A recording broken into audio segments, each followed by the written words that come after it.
So today we are gonna cook adobong pusit or squid na favorite naming mag-asawa pag kumakain kami sa labas. So start natin ang garlic. 2 tablespoon ng onion. Tomatoes. 1 tablespoon ng Worcestershire. Vinegar. Tapos yung vinegar, wag mo nga haluin hanggat hindi pa siya kulong-kulo. Pepper to taste. Konting asin. Kinchay. 1 tablespoon muna na patis.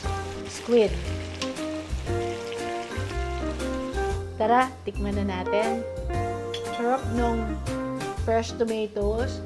Tapos, sinama mo ng kinchay. The squid, eksakto yung pagkakaluto niya. Masarap. Try nyo itong recipe na to.